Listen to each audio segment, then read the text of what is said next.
루빅스 큐브 이엔드 김근희. 사람 손가락이 있다고? 응. 얼마나 어렵게 구했는지 넌 상상도 못할걸. 7호기가 와인을 들이켰다. 허술해 보이는 유리 진열대 안에 작은 막대기가 있었다.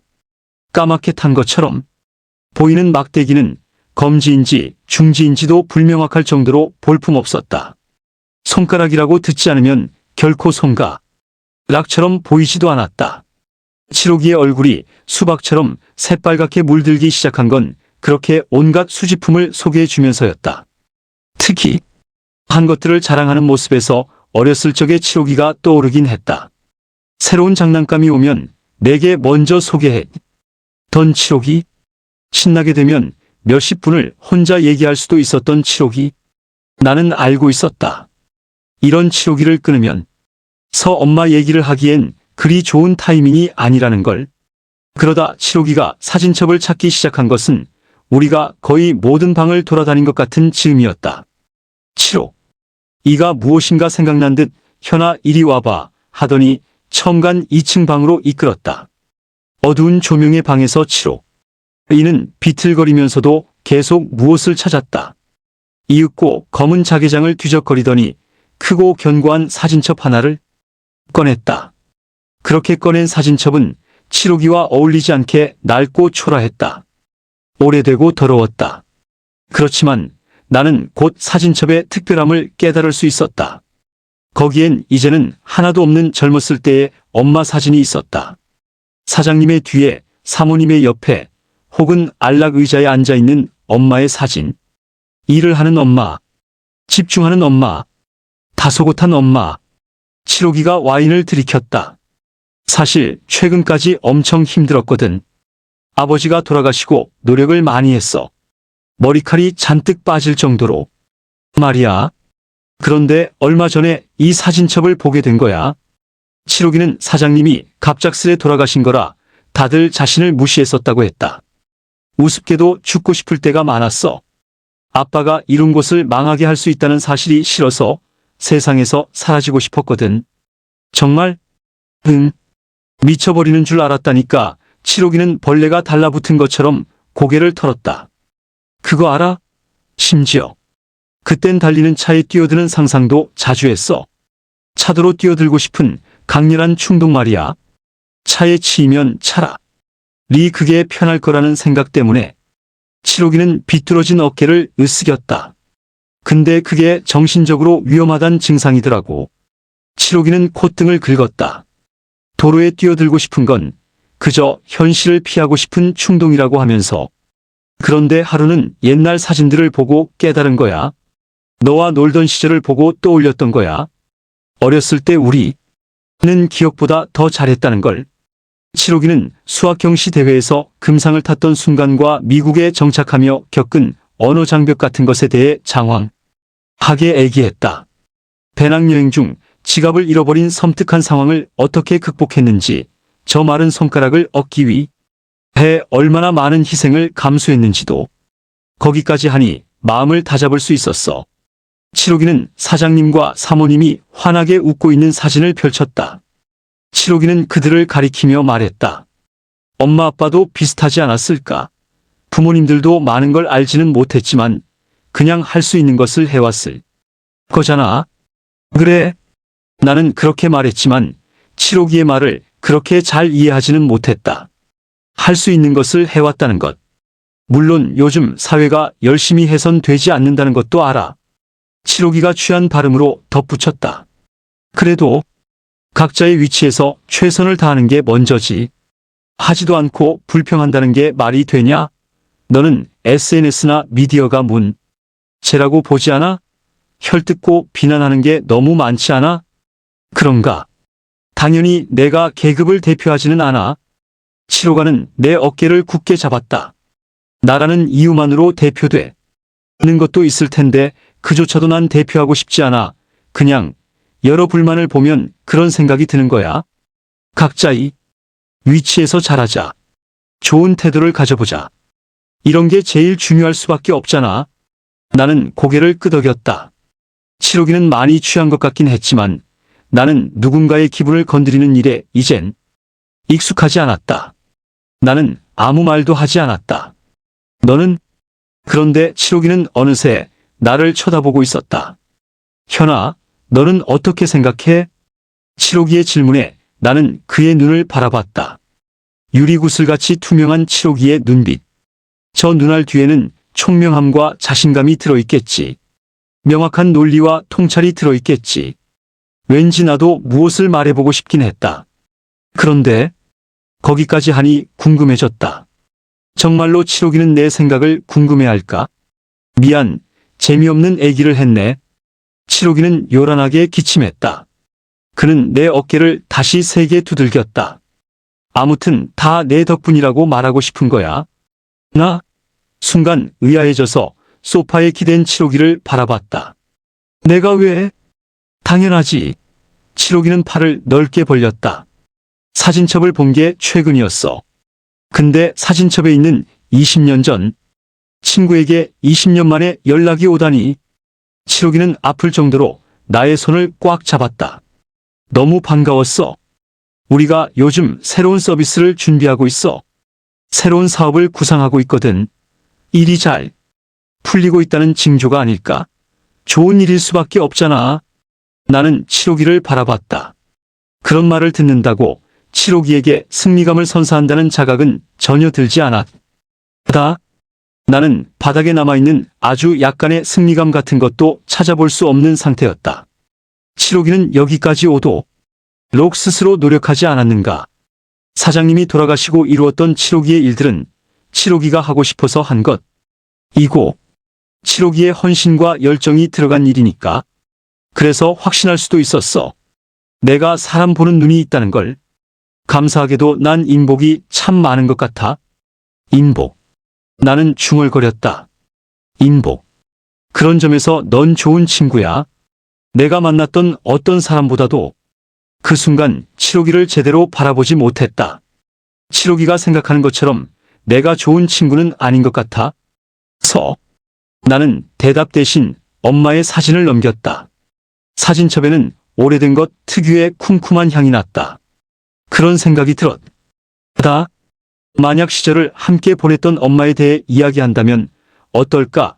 칠옥이에게 엄마는 어떤 사람이었을까? 엄마의 긴 수술과 그녀만의 헌신을 어떻게 얘기해야 할까? 같은 것들을.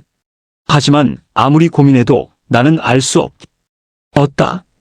어떻게 해야 진정으로 윈하는 것을 얻을 수 있는지. 그럼에도 나는 말해야 했다. 나는 칠옥이를 바라봤다. 칠옥아. 하지만 깨달을 수 있었다. 칠옥이에게서 대답이 들려오는 일은 없었다. 아주 잠깐이었다. 사진첩을 보고 있는 그 잠깐의 순간 칠옥이는 잠들어 버렸다. 검은 소파에 널브러진 칠옥이는 두 손을 내린 채 가만히 누워 있었다. 마치 죽은 사람의 그것 같기도 했다. 그 모습은 평화로워 보였다. 안락하기까지 했다. 나는 마른 입술을 물었다. 칠옥이를 흔들었다. 반응은 없었다. 나는 하얀 칠옥이를 바라봤다. 우리의 침묵 속으로 새근거리는 숨소리가 세차게 밀려들었다. 집주인이 잠든 방에서 내가 할 수 있는 건 없었다. 눈물이 나올 것 같았는데 나오지는 않았다. 어두운 방을 서성였다. 자주 앉았다가 일어났다. 칠옥이 뺨을 때려봐도 깨어날 기미는 없었다. 칠옥이를 두고 갈까 했으나 걸리는 것이 많았다. 주위를 둘러봤다. 문 옆에 인터폰이 있었다. 버튼을 누르자 낮은 여자 목소리가 대답했다. 도우미는 5분도 되지 않아서 방으로 왔다. 검은 정장을 입은 가사 도우미는 어리고 체구가 작았고 가냘파 보였다. 갑자기 등장한 도우미였음에도 나는 그녀가 지쳐있다는 것을 알 수 있었다. 칠옥이가 잠든 후에야 볼 수 있었던 도우미는 난처한 얼굴로 우리를 번갈아 보았다. 도우미의 어깨는 딱딱하게 굳어 있었다. 널브러진 집주인과 육중한 그의 몸. 나는 도우미가 어떤 걱정을 하고 있는지 모를 수 없었다. 나는 침실로 데려다 주는 것을 도와주겠다고 했다. 도우미는 놀란 듯 나를 바라봤고 고개를 숙이며 감사하다고 중얼거렸다. 도우미의 보조로 치료기를 업을 수 있었다. 묵직한 무게감을 딛고 나아가니 어쩌다 여기까지 왔을까 하는 알 수 없는 감정에 빠져들었다. 어쩌면 큐브 때문이 아닐까. 그런 생각도 들었다. 치료기가 루빅스 큐브의 공식이 있다는 걸 알려준 적이 있었다. 외우기 쉽지는 않지만 외운다면 큐브의 모든 면의 색을 통일시킬 수 있는 공식이었다. 계곡에서 알려준 건 아니었다. 우리가 큐브를 가지고 몇 번이 나 내기하고 논 뒤였다. 왜 그렇게 큐브가 재밌고 좋았는지는 몰랐다. 나는 맹렬히 연습했다.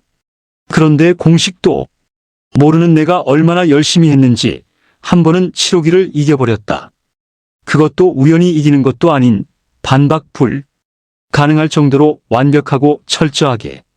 그때 치료기는 충격을 받은 것 같았다. 그는 어렵고 더 빠른 공식을 외워 온 것 같았다. 그때부터 치료기를 한 번도 이길 수 없게 됐다. 나는 매일 내기에서 졌다. 그러던 어느 날 평소와 같은 내게 실증난 치료기가 말해줬던 것이다. 공식이 있었다고. 루빅스 큐브를 푸는 데에는 다양한 공식이 있고 그걸 모르면 결코 풀 수가 없다고. 가끔 생각하긴 한다. 그런데도 어떻게 나는 치료기를 이길 수 있었을까? 운이었나? 아닌 것 같았다. 나는 진심이었고 그저 큐브를 아름답게 맞추고 싶어 성실하게 연습했을 뿐이었다. 그러나 치료기에게 단 한 번을 제외하고 남김없이 패배하고 공식의 존재에 대해 들었을 때 나를 엄습한 건 분노와 허탈 같은 감정만은 아니었다.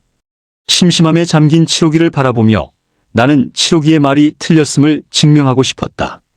치료기의 방법만이 유일한 정답은 아니라고 말하고 싶었다. 실제로 내겐 늘 가슴에 품어왔던 방법도 있었지만 단지 실행하지 않았던 것이었으니까. 그래서 어렸던 나는 큐브들의 겉면을 모두 모닥불에 검게 불태웠다. 지금까지 드린 큐브에 대한 열정을 그대로 담아서 검은색 큐브를 만드는 것이 공식을 모른다면 가장 빠른 방법일 수밖에 없었으니까. 이쪽으로 오시면 돼요. 그녀의 안내대로 간 치료기의 방은 멀지 않았다. 도착한 치료기의 방의 한쪽 면에는 서양화 하나가 걸려 있었다. 방 한쪽 면이 환한 일출처럼 되어버린 광경은 큐브의 한 면처럼 매끄럽고 아름다웠다. 노럼 성일출이라는 그림이에요. 사장님, 이 제일 좋아하시는 작품이죠. 도우미가 눈치챈 듯 설명해 주었다. 때마침 치료기가 뒤척였고 내겐 치료기의 집을 나오는 일만이 존재했다. 나는 그 사실을 누구보다도 잘 알았지만 그래도 도우미에게 공손히 부탁하지 않을 수 없었다. 아까 그 방에 다시 갈 수 있느냐고 놓고 온 것이 있다고 하면서 도우미는 잠깐 고민하더니 괜찮다고 했다. 방으로 돌아가면서 나는 치료기와 어렸을 때 친구라는 말을 해봤다. 20년 만에 만난 친구이며 어머니가 치료기 부모님의 도우미를 하셨다는 사실 또한 도우미는 의외로 내 이야기에 집중하는 것 같았다. 그래서 나는 어머니가 지금은 매우 편찮으며 여기에 온 것은 오랜만에 치료기의 얼굴을 보고 싶어서였다고도 말해줬다. 나는 치료기의 어렸을 때 모습도 설명했다. 체구가 작았고 승부욕이 있었던 치료. 우리가 계곡에 놀러 갔던 이야기와 사장님과 사모님이 얼마나 착하셨는지도 그리고 어머니가 치료기의 집에서 평생 일하실 줄 아셨지만 큐브로 인한 소란으로 끝내 직장을 그만두어야 했던 이야기까지. 아이들 싸움 때문에 일을 그만두게 됐다고요? 도우미가 나를 바라봤고 나는 고개를 끄덕였다. 우리는 검은 방에 도착해 있었다. 그래서 제가 큐브를 가져온 것입니다. 미안했다는 의미에서. 근데 치료기는 잘 기억하지 못하는 것 같더라고요. 나는 남은 정장 안주머니에서 큐브를 꺼내 도우미에게 보여줬다. 흥미있는 이야기를 들은 것처럼 도우미의 눈썹이 흔들렸다. 나는 치료기의 수집품 방에 큐브를 놓았다. 도우미에게 이것을 잘 보관해달라고 부탁했다. 도우미는 고개를 끄덕이고 큐브를 들더니 어디론가 사라졌다. 주위를 두리번거렸다. 진열대 위에 놓인 사진첩을 혼자 열어봤다. 혼자. 그곳에서 잘 나온 엄마의 사진을 찾았다. 웃는 엄마, 행복한 엄마, 즐거워하는 엄마. 엄마의 말대로 엄마는 행복해 보였다. 젊었고 아름다웠다. 울고 싶지 않았는데 눈물이 나왔다. 사진을 꺼내고 싶었으나 남은 사진첩은 의외로 단단히 밀봉되어 있었다. 틈새를 손톱으로 긁었지만 흠집조차 나지 않았다. 결국 비닐을 찢으려던 순간 멀리 인기척이 느껴져. 급한 마음에 진열대 안에 아무 것이나 잡고 정장 안주머니에 넣었다. 어느새 돌아온 도우미가 공손하게 인사를 해주었다. 급하게 다녀온 듯 도우미의 호흡이 거칠었다. 그녀는 고개를 숙이며 내게 기다려주셔서 감사하다고 혹시 불편하신 것은 없었는지 물어봤다. 나는 잠깐 고민한 뒤 공손하게 감사의 인사를 건넸다. 밥이 맛있었고 향이 좋았습니다. 하고 그러자 도우미는 열게 웃으며 대답했다. 그런가요? 그거 참 다행이네요. 하고 도우미는 이제 나갈 수 있는 길을 안내해 드린다고 했다. 나는 감사하지만 괜찮다고 했다. 나가는 길정. 돈은 외울 수 있었다고 하면서 도우미의 배웅을 받으며 7호기의 집을 나왔다. 가슴팍에 뜨거운 이질감을 느끼며 심호흡했다. 주위를 둘러봤다. 성곽 같은 집들 사이엔 걸어가는 사람이란 보이지 않았다.